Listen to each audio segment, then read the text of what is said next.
Hi, Goddess of Love here again. Kamusta kayo dyan mga Goddess ko? So, another reading tayo today for you mga Capricorn. So, kamusta kayo dyan mga Capricorn natin? Let's see ano yung third party situation, conflict no, sa relationship ninyo, ng person ninyo, Capricorn. And of course, tingnan natin message ng inyong inner self and of course, advice from the universe. No? So, let's see. Kuha tayo ng one card here, no, message sa inyo ng inyong inner self regarding your situation, no, mga Capricorn natin. Let's see. One card for Capricorn, message ng inyong inner self. Let's see.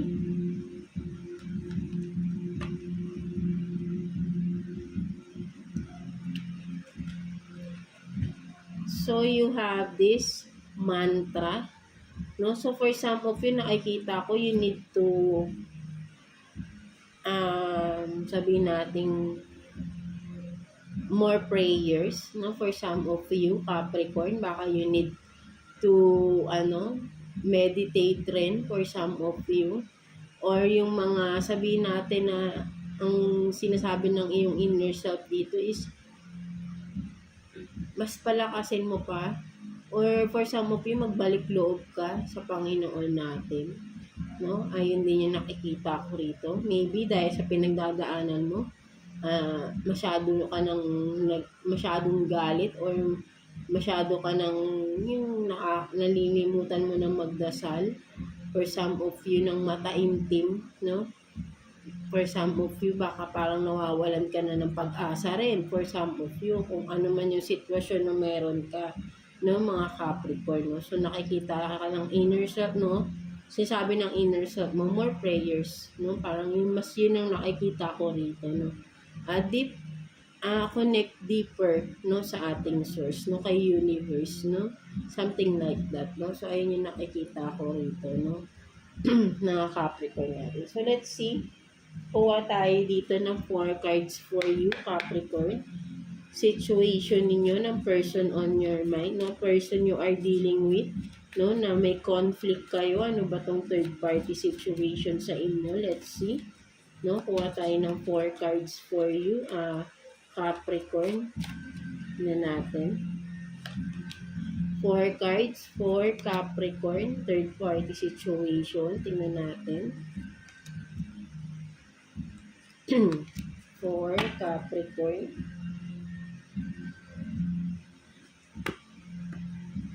So, you have this settling, no? Avoid settling for less than you deserve in love. No? So, tingnan muna natin yung mga cards ninyo. Attraction. You are attracting the right person on the right time into your life. And then, heartbreak. No? So, may heartbreak na nga dito. Heartbreak. Heartbreak is a part of the human experience. It will pass. And then, last, sparks. No? Keep your sparks flying. Surprise each other with gestures of love. I think, no, for some of you, Capricorn, parang nakikita ko rito, no, nawawalan kayo ng sparks, no, nawawalan kayo ng affection, ng spark sa isa't isa, no, kaya nasasaktan ka, or both of you nasasaktan, no, something like that. Parang nakikita ko kasi rito, no,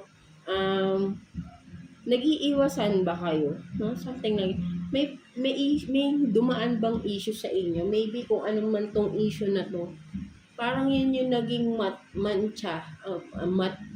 ano bang tawag dun? Mitsa. Or sabihin natin, ayun yung naging reason bakit parang nagkaroon ng panlalamig. No, parang biglang may naging issue sa inyo kung ano man ito, no, na pilit nyong ina-avoid pag-usapan. No, parang yun yung nakikita ko rito, no. So, both of you, no, mas nakikita ko rito, pares kayo nasasaktan ng person na to, Capricorn natin, no. So, maybe, kaya lumabas dito yung pag-prayers, no, sinasabi ng inner self mo dito, mag-pray ka lang, no? Sabihin natin na magtiwala ka or sabihin natin ibalik mo yung tiwala mo, no? Maybe yun, no? Parang nawalan ka ba ng tiwala rito sa person mo or sino man sa inyo, no? Nawala yung affection, eh, no? Nag-a-avoid, no? May avoidance akong nakikita, no? May nag-iiwasan dito, no? For some of you, no? Mga Capricorn natin, no? So, kaya may nasasaktan, no? So, tingnan pa natin. Kuha tayo ng additional cards for you. 3 cards for Capricorn, no? Let's see. Ano ba yan nangyari sa inyo? Tingnan natin. Let's see. 3 cards for Capricorn. Tingnan natin.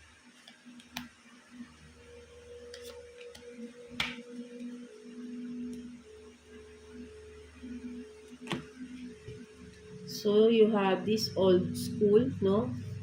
Outdated thing. So, maybe, sabi natin with this old school, no? Binabalik pa rin yung nakaraan, no? Parang may nangyari nga, eh, no? From the past na until now, no? Hindi mawala sa isip. Pero, ina-avoid pag-usapan, no? Something like that, no? So, ayun yung nakikita ko dyan. And then, self-indulge, no? Indulgence, no?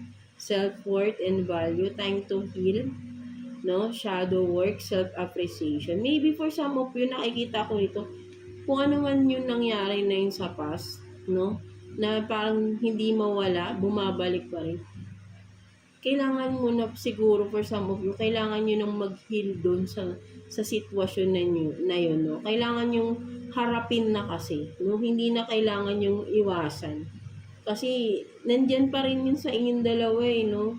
Iniiwasan nyo lang. Hindi yun mawawala kung hindi nyo haharapin, pag-uusapan ninyo. At totally, i-close na yung issue na yun, no? Something like that, no? So, what else? Girl with a snake, no? Charm or use, enable boundaries, no? So, I think nagkaroon ng third party nga, no? For some of you, no? With the girl with a snake. So, nagkaroon ng third party. May third person na na-involved. That's why sabi ko nga, parang may nawala ng tiwala rito. And then, you are still together, no? Nakikita, pero nag-iiwasan kayo. No? Nasasaktan kayo, no? Both of you. Kaya parang nawala yung spark, eh. Nawala yung attraction because nawala ng tiwala. No? Something like that. No? So, ayun nakikita ko rito. But then, nangyari ito sa past, no? Something like that. Diba? So, hindi lang makalimutan. But then, yun nga, sabi ko, iniiwasan kasi yung issue. Alam na may nangyaring ganun, pero hindi napapag-usapan. Walang malinaw na closed chapter na yun, no? Something like that, no? So, kaya parang bumabalik at bumabalik, no? Or maybe yung third person bumabalik. That's why, di ba? So, nagkakaroon ng gulo na naman, di ba? So, yeah, tingnan pa natin. Kuha pa tayo ng 2 cards here for you, Capricorn. Let's see. No, 2 cards for Capricorn. Tingnan natin. For Capricorn.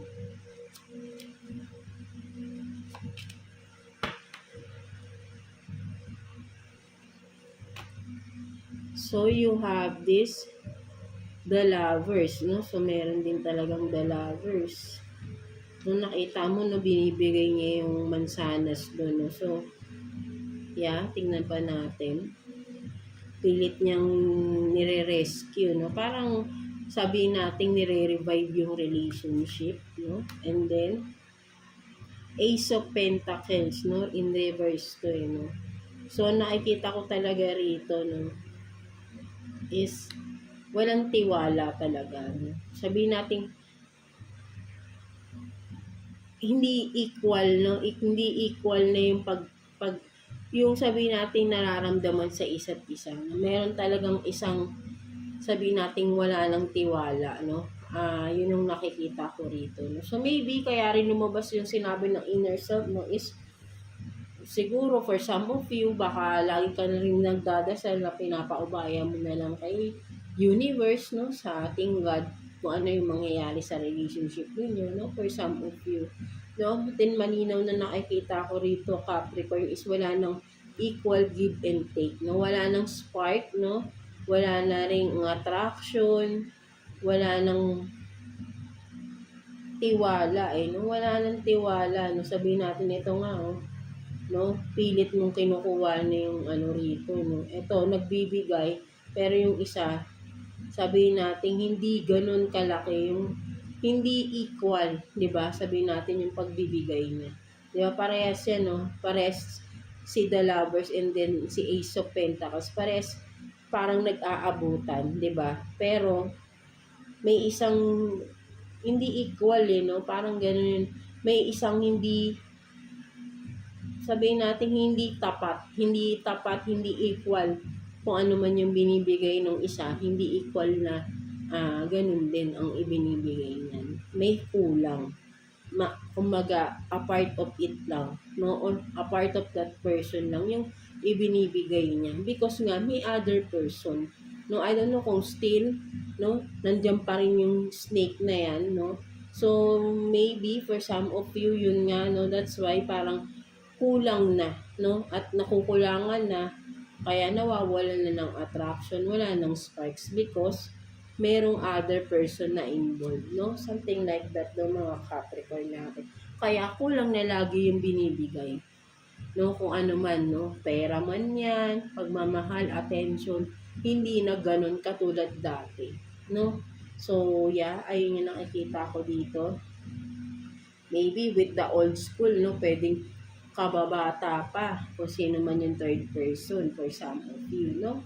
So, ayun din yung nakikita ko dyan, no? So, let's see.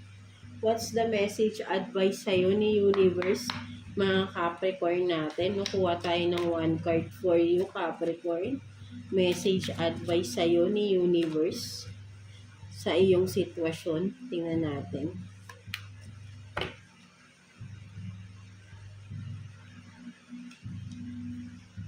So, pares din kay kay Virgo, no?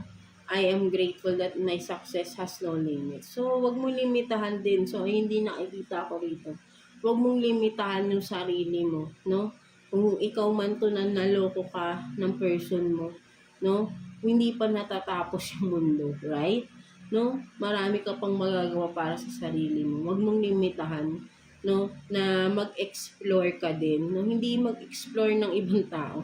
Explore mo yung pagmamahal mo sa sarili mo na naging close na in-offer mo sa tao mo lang, no? Yung sarili mo, nakalimutan mo dito. Diba? Makikita mo, give ka ng give, no? Diba? Nakalimutan mo yung sarili mong bigyan ng pagmamahal. So, wag mong limitahan. No? Parehas kay Virgo kanina, no? Wag mong limitahan yung sarili mo.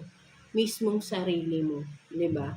So, alam mo na marami ka lang nakita dito sa relationship ninyo, no? May mga nasaktan ka na at ngayon, I hope na may natutunan ka na rin na lesson na hindi palagi dapat binibigay lahat, nag-give in lahat sa isang relationship.